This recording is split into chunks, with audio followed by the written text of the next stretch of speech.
Hey guys, Ziv here. This morning I just wanted to show you my chicken yard or chicken coop and run you through how I built it, show you what I did, so you might get some insights on how to keep your hens comfortable. So we built most of this chicken house that I'll show you out of recycled materials from the build of our main house. The only thing we got was these posts here. We had to buy the posts, but everything else we just recycled offcuts from the house. And the chicken wire, my mum had a whole bunch in her garage. I don't know whether it was the people that owned the house before her or not, but yeah, we were pretty lucky to get all this chicken wire basically for free. So I dug them a fairly good sized yard, I would like to say. It's not huge, but we put a little door area on the back, if you can see behind the grain there, the grain feeder, so that they could explore the yard as well, and scratch it up, go through the garden, eat the worms, everything.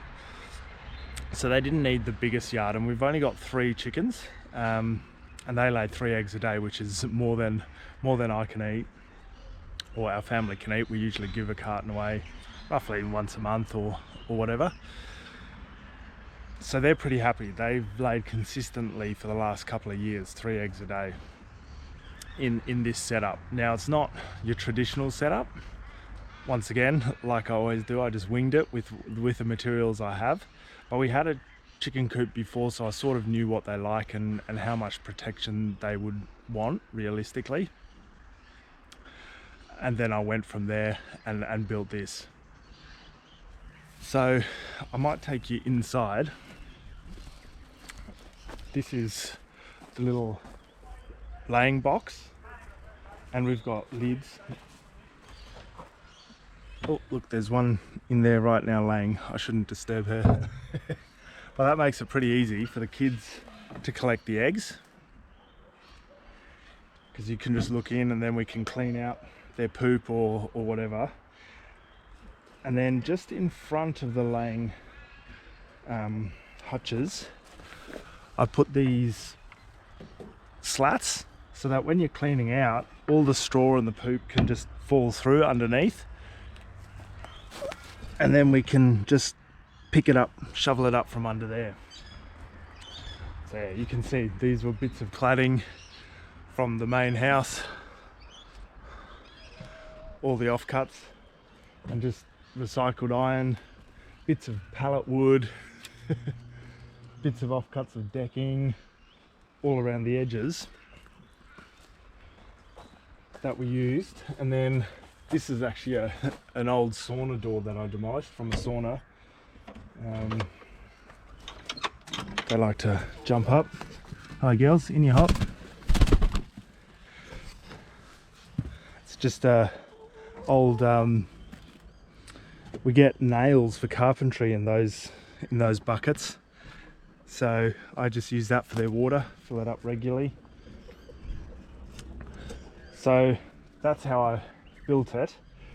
I gave them a bit of protection on the sides here, just to enclose each coop a little bit more.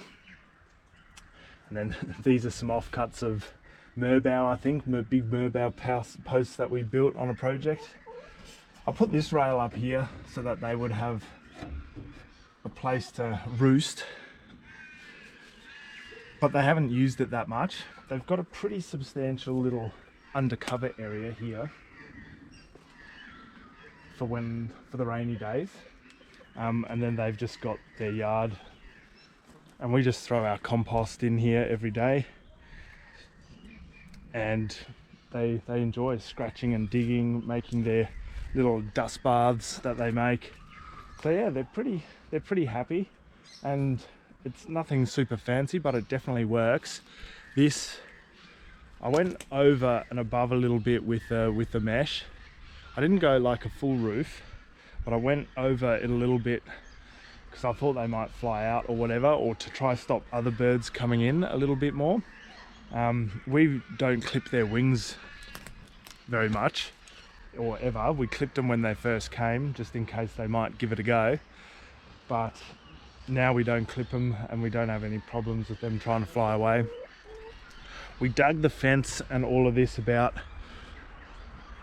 300 mil, or for the Americans, you know, 1.5 feet or something, or 1.25 feet. I don't know my feets and quarters and stuff, but that's what I reckon it is roughly, into the ground, because we do have foxes that come up the creek, so we didn't want them to dig under. But rats and mice do get in around here, and it's a bit of a problem keeping them at bay. We even think that the possums have been getting in and eating some of their feed. So yeah, chickens bring a few little pests, but otherwise they've been really great. Let's see the eggs. Yep, 2 eggs now, so the 3rd chicken is now due to go lay, and then we'll have our 3 eggs for the day. So yeah, it's a lovely spring morning, and thought I'd show you, and that's about it. It's a pretty simple setup, but the girls are happy and laying productively, so I think it's pretty successful. Cheers guys, catch you on the next one.